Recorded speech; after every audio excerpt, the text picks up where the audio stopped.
Good evening.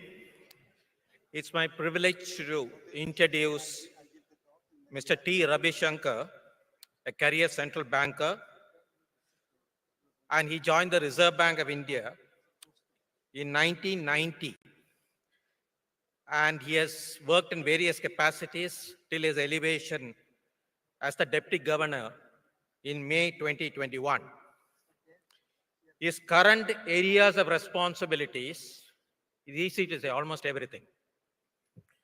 I think which is of relevance to this event, uh, the public debt management, the forex reserve management, payment systems, IT infrastructure, currency management. So he sees the currency part, the cash part, and the IT part, and the foreign exchange management. Mr. Ravi Shankar has extensive experience in the area of markets. Basically, our careers ran parallelly for some time, although we managed to be in the same department for a very brief while. I think Ravi Shankar was acknowledged as the markets man as far as the Reserve Bank of India was concerned. His understanding of the debt and the foreign exchange market was deep and was respected at all levels within Reserve Bank of India and in the market. In early 2000, Ravi Shankar played a key role in creating a regulatory framework for the government securities market, and he was also instrumental in setting up the Reserve Bank of India's screen-based anonymous negotiated dealing system in government securities, which guaranteed settlement through a central counterparty. More recently, under his guidance, Reserve Bank has rolled out a web-based system called the Retail Direct, enabling Indians to directly buy and sell Indian government bonds. Earlier, Mr. Shankar worked in the Indian government and helped in setting up the government's public debt management unit inside the Ministry of Finance. He has also been advisor to the government of Bangladesh and an IMF consultant. So you can well imagine the range of experience that he brings on the table. As Deputy Governor in charge of payment systems, he has the oversight of the UPI, and India is well respected all around the world for that, and the other digital payment system, all of which have contributed to widespread adoption of digital payments and positioned India as a leading country in this area. Reserve Bank recently set up its own innovation hub in Bangalore, which has devised digital solution for speeding up disbursal of rural credit and other innovative initiatives for strengthening financial inclusion. He also oversees the important work relating to the central bank digital currency. Sri Ravi Shankar has represented Reserve Bank of India on many international forums, like the Bank for International Settlements, and in various internal and external expert committees. Ladies and gentlemen, may I welcome Ravi Shankar, and let's listen to his keynote address.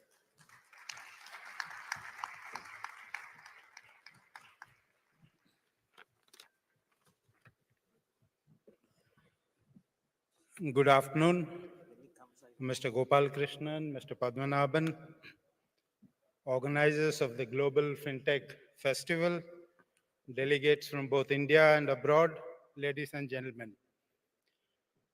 It actually felt good being introduced by Mr. Padmanabhan, although I must confess that you probably heard those things better than I did on the stage. Mainly for the reason that he is the kind of person, probably one of maybe 2 or 3 people in the Reserve Bank, that people like me looked up to as we progressed in our career. He was the person we had to emulate. There's the standard set by people like Mr. Padmanabhan were the ones that we had to emulate. He's right. We didn't really work together for a long time in one department, but we were pretty much in close contact virtually throughout our careers.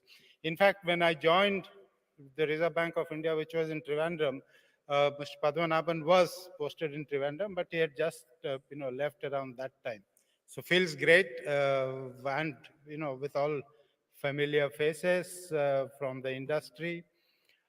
These days, it looks like I have to speak on fintech or startups or payment systems so often that I find it difficult to get a new topic to speak on. Hopefully, I'll try and not bore you much, in this talk. Uh, to start off the formal speech, I'm delighted to be present in the fourth edition of the Global FinTech Festival, a platform which provides space for a meaningful interaction and sharing of ideas among stakeholders of the FinTech ecosystem. The deliberations help all participants in identifying common objectives and provide inputs for potential policy actions. The elements of the theme of this year's festival, inclusion, resilience, and sustainability, succinctly captures the attributes of the sort of fintech ecosystem that one would like to see in India. The role of innovation in increasing the productive capacity of the economy is well understood. But where does innovation itself come from? Economists, following the tradition of Joseph Schumpeter, conclude that innovations are overwhelmingly the fruits of long-term investments that build on each other. Innovations rarely occur in isolation. It is by its very nature deeply cumulative. Innovation today is often the result of some pre-existing ideas. Innovation is also collective, with long lead times. What might appear as a radical discovery today is actually the fruit of years of hard work by different researchers. In the Indian context, the theory certainly holds true. For example, UPI, which now clocks more than 340 million transactions a day, is the outcome of cumulative efforts and investment in institutions and technologies by the Reserve Bank of India and the government over the past decade and a half. UPI also owes to private innovations, the private sector participants that have actually taken it, taken it in bridging the last mile and acquiring the kind of customer base that it has today. India's fintech players and the traditional financial institutions have all seized the opportunities offered by these public sector initiatives and created the thriving ecosystem that we see today. If I can divulge, sort of slightly, the typical model that we have in India, which is not really, appreciated in its entirety for the development of digitization in general, is the fact that basic infrastructure has been built in the public sector.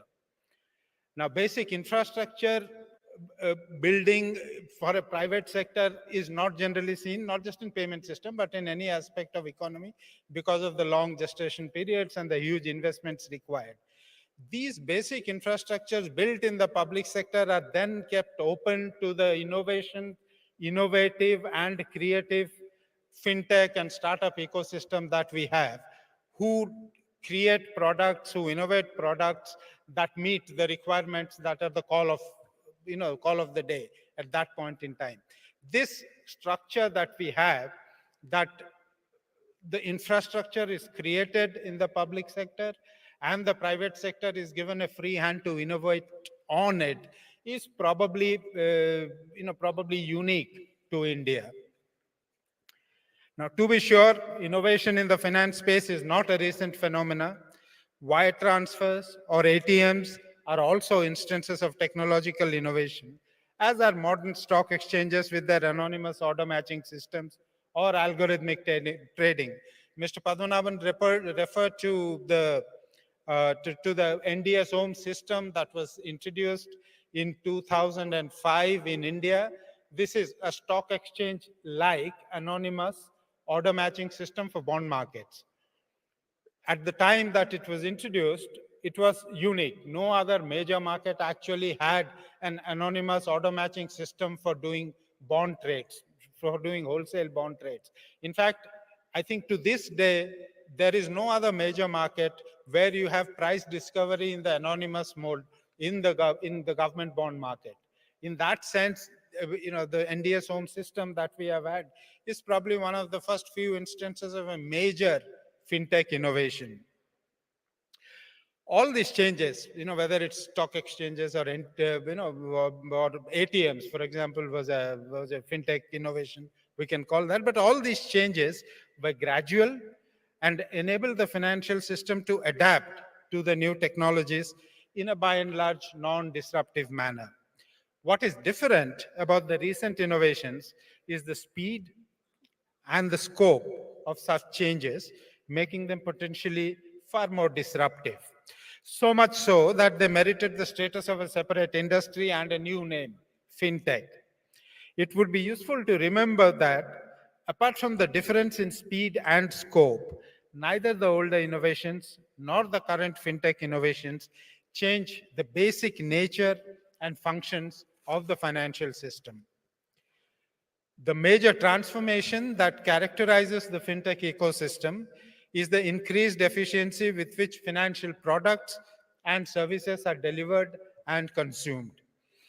This efficiency is driven largely by three factors. A, digitization of information, which can then be accessed, processed, and transmitted with ease. B, more direct interface between buyers and sellers, between borrowers and lenders, and between payers and receivers, which optimizes transaction chains. And C, democratization of fast communication channels that expands the reach of the financial system. Put together, these efficiencies lead to lower cost, quicker transactions, and better inclusion. This is clearly a desirable outcome and one that should be actively encouraged and promoted, which is what the focus of policy making and regulation currently is. But innovative developments raise different issues, not necessarily undesirable in themselves, but which need to be addressed nonetheless. One issue is the relative roles of traditional financial institutions, especially banks, vis-à-vis the fintech entities. Should their interaction be driven by motives of collaboration or competition? The second issue is what should be the approach of financial regulators? How is fintech ideally regulated? Same as traditional finance or differently? I shall try and talk about these two issues briefly in what follows.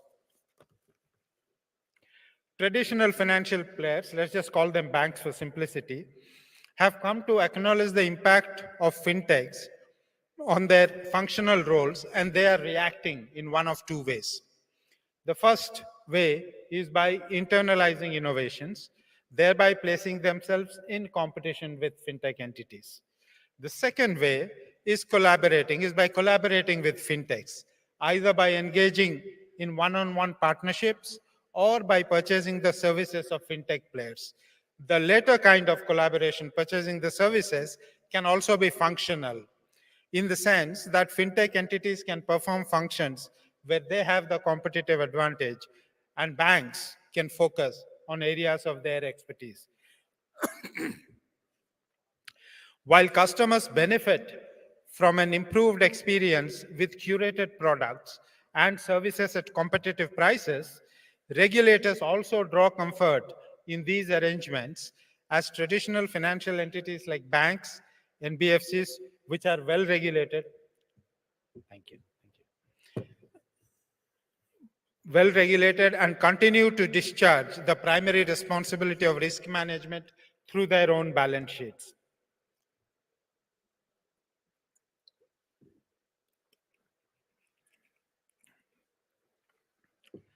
Perhaps the sweet spot lies in fintechs acting as both competitors as well as collaborators. The existence of competition is necessary to create incentives for fintechs to invest in innovations as well as pushing traditional entities to stay on their toes. At the same time, collaboration is essential for innovation to be absorbed in the financial systems in as smooth a manner as possible. Traditional players with their robust balance sheets, capital base, and risk management practices can provide the strength and stability, while fintechs with their agility and innovative capabilities can deliver on customer experience, drive down costs, and expand access. What should be the area of collaboration and what should be the field of competition will eventually be determined by market forces. But this is also an area that regulators need to focus on to create a regulatory framework that continues to spur innovation. The Reserve Bank of India is deeply engaged in the process of technological transformation of the financial system. Its role has largely been to create an enabling environment for innovations to thrive by creating mechanisms such as the regulatory sandbox, hackathons, creation of fintech department within the Reserve Bank of India, and setting up our own innovation hub. Recently, the Innovation Hub and Reserve Bank developed and announced a public tech platform for frictionless credit, which is another example of how financial infrastructure is either created or promoted by Reserve Bank of India or other public authorities. The platform is being developed by the Innovation Hub to enable delivery of frictionless credit by facilitating seamless flow of required digital information from multiple sources to the bank.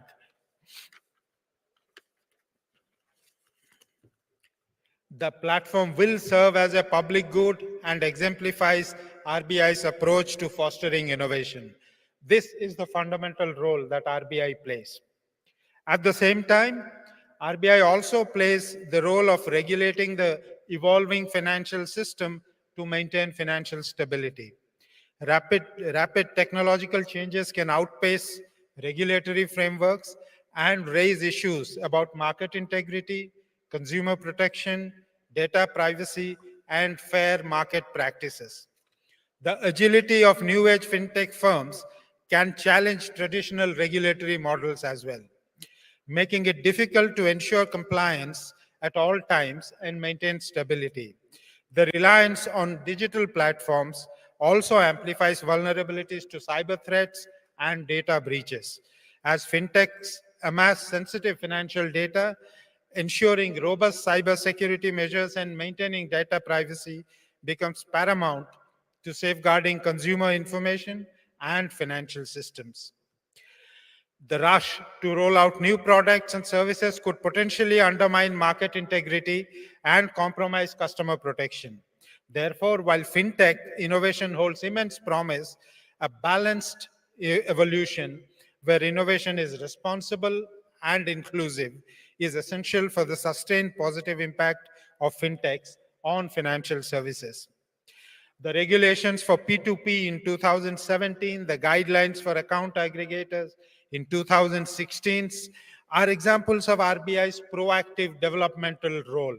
As is the introduction of two-factor authentication way back in, I think 2012. The focus of the digital lending guidelines, more recent digital lending guidelines on fair treatment of customers demonstrates the prioritization of innovation with suitable guardrails. It is important to recognize that regulation plays a crucial role in managing the pace of change and allows the financial system to adapt to new innovations without threatening the stability of the system. Self-regulation. This is probably the way to go about, at least in the initial stages. I have mentioned that before. Fintech entities are not strictly financial entities, so the regulation approaches and the models of regulation that currently exist may not really apply in their entirety for fintech firms. So regulators as well as fintech firms are learning to evolve this arrangement where regulators need to know what needs to be regulated, to what extent it needs to be regulated, and fintech firms need to know what are the priorities of regulation and how do I ensure that the products I develop will remain compliant as we go forward. I think the best solution for that, at least to begin with, is self-regulation. As regulators continue to contemplate, implement, and refine regulations for the orderly development of the fintech sector, self-regulatory organizations or SROs could play a pivotal role in the fintech industry by promoting responsible practices and maintaining ethical standards. These industry-led bodies establish guidelines and codes of conduct that foster transparency, fair competition, and consumer protection. SROs can facilitate collaboration between fintech firms, regulators, and stakeholders, creating a framework for innovation with guardrails. By proactively addressing issues like market integrity, conduct conduct, data privacy, cybersecurity, and risk management, SROs help build trust among consumers, investors, and regulators. Their voluntary compliance mechanisms contribute to a more sustainable and reputable fintech ecosystem, ensuring growth while minimizing potential risks and negative outcomes. In the context of a new and evolving sector like fintech, it is the industry participants who possess the deepest understanding of the processes and practices within the trade. Therefore, they are best suited to establish common rules, enforce them, and effectively handle disputes that may arise from non-compliance with these rules. To conclude, I think it is important for us to recognize that it is crucial for fintechs to continue collaborating and innovating to enhance the effectiveness of the financial sector. Collaborating and competing with fintechs is essential for traditional financial entities too, in order to adapt. While innovation is vital, it should also support social and economic goals. Regulation should play the role of guiding the sector to those goals. Self-regulation needs to play a far more active role too. Together, industry participants, fintechs, and banks alike, regulators and SROs can work harmoniously to shape a vibrant and resilient financial landscape that promotes inclusivity and progress for all. Thank you for your attention. Wish you all the best.